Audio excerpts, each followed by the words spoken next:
Should you like count your calories? Should you maybe count carbs? Or what should you do when you're first getting started? Okay. Now, if you're someone who's been doing this a while, you probably have some of this already figured out. But if you're new to losing weight, or if you've been trying in the past and it just has been kind of difficult and everything, then you're probably wondering, what the heck am I doing wrong? How do I actually lose weight? Maybe you lost weight in the beginning and then you stalled out. There's a lot of reasons why all these things happen. Now, let's talk about if you should count calories. Okay, calorie counting is not always the easiest thing to do. And why is that? Well, if you've ever tried it before, I know I have, and I really, really don't like having to count calories. I know how to do it, but it's not fun. For me, it's not something that I like doing. I find it a chore. I find it kind of difficult in a way, insofar as where like you have to kind of weigh your food.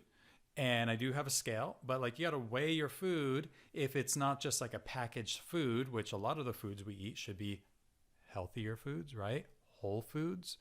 They don't really have what? Packaged labels with ingredient lists and barcodes and stuff. You have to enter in broccoli. Okay, broccoli is easy. You just got to weigh, well, how many ounces is it or something? What's the weight? How many grams is it? And you can input that into like MyFitnessPal or Carb Manager or something like that. Now, if it's, what do you do though if it's something like a quesadilla that you make at home and you only have so much chicken in it, you have this kind of vegetable and this kind of vegetable and jalapeno and onion and some red pepper, and then you use an almond flour tortilla, and you use this cheese and how much cheese, all of that stuff can start becoming kind of like a lot to manage, right? So my thoughts and advice here is you kind of look at, well, what really kind of works for you. Okay, we're all a little different here. Now, for some people that might be counting carbohydrates, okay? And for some people that might be counting calories. Here's one thing that I think that everybody should be paying attention to, regardless of if you're tracking calories or carbs or whatever, and that is, can you guess it? Protein. Okay, protein is the thing that you really need to be tracking, because protein, I've done lots of videos on it, so I'm not going to go all into it in detail here.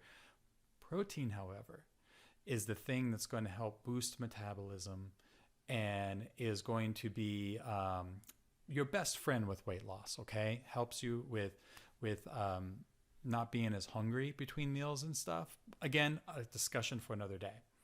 So protein's pretty easy to kind of track. If you don't know how much is, if you can't look at a package and see how much is in the package, then what you do is you just get yourself a scale and you just weigh, well, how many grams is this? And you can look up real quick how many, you can look online how many grams or how much protein is in this much grams of a steak or something. Or if you're using an app, then you can simply just kind of track your protein through an app like Carb Manager or MyFitnessPal or something. And you can just enter in what it is that you're eating and about how much it weighs, and you're good. You don't need to fidget with all these ingredients and everything like that, because we're just trying to look at protein. Okay. Now, if you're wanting to track, and I think it's good, I really do think that it's good in the beginning to at least get some kind of idea. If you really don't have a good idea of how much you're eating, how much you should be eating, it's a good idea to at least take maybe 2 weeks and just kind of try to track in general how many calories you're eating or how much carbs you're eating. Pick one. Usually if you're going to do carbs, then it's better if you're doing a more low carb kind of style of weight loss. Okay, that means maybe you're not eating as much bread, pasta, and stuff. In the end, a big part of weight loss is going to come down to the calorie thing. Even using the apps, okay, apps on your phone, that are or something like Carb Manager, for example, it will tell you how many carbs about you might be able to still have. The calculations it does for that is based off of what you put in there, your height, your weight, your age, your gender, and then it factors in how much you want to lose. What's your current weight? What do you want to lose? And then guess what it does? And then it figures out your calories. And based on your calories to lose weight, then it plugs into the ratios of 20% carbs or 5% carbs, whatever you set it as what your goal is. It will factor in the percentages there and everything. So a lot of this stuff comes down to calories. We don't like, a lot of people don't like counting calories. Some do. Again, I think it's a great idea to at least try it for a couple weeks, because again, if you are if you need to be in a calorie deficit. Let me start there. You need to be in a calorie deficit to lose weight. Now, you might have no idea if you're in a calorie deficit or if you're not in a calorie deficit, and there's ways to figure that out. The easiest way is just use an app. Use an app. Tell it those things that I just told you there. Tell it what weight you want to be, and it will tell you about how many calories you should be eating per day, or how many carbs you might want to stay under per day. Okay? And then using that, this is my little thing, is use that to get the understanding of about how much food you should be eating to lose weight. Instead of just winging it with, well, I think I'll just kind of eat this breakfast, and I think I'll just eat this kind of food here, and we'll see how it goes. That can work. That can work. And that's going to take a little bit of how good of knowledge you have in weight loss and food, and kind of understanding about how many carbs. Like, I don't need to count my carbs anymore. Why? Because I've been doing it long enough that I know about how many carbs I eat during the day. I know in a ballpark about how many calories I eat in a day, because I've been doing this long enough. But if you're new, you probably haven't been doing it long enough, right? That's my guess. So, should you count calories? Should you count carbs? I think everybody should count protein.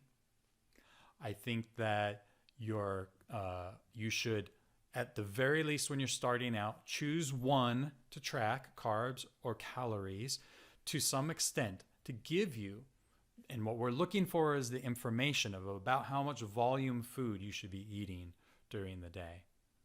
All right. Now, when you're doing it on your own, this can be a little tricky, of course, but this is why you hire somebody like me or someone else, a coach, to help walk you through it, to make the process a little bit easier. It's an investment in yourself and everything. And I suggest that you do something like that if you're really serious about this. And if you've struggled in the past, I might be biased because I'm a coach, and okay, great. But I have made the biggest improvements in my life when I've hired people as a coach or a mentor to get me somewhere quicker. So it's at least something to think about. Okay. So I hope that maybe gives you a little bit of clarity around if you should be counting things, tracking things, and everything. If it feels like too much of a hassle for you, okay, what I don't want you to do is feel overwhelmed and give up. If you feel overwhelmed and give up, then that's not going to help anybody. So you have to find what works for you. And if you're not sure what works for you, find somebody to help you figure that out, because you need to figure that out.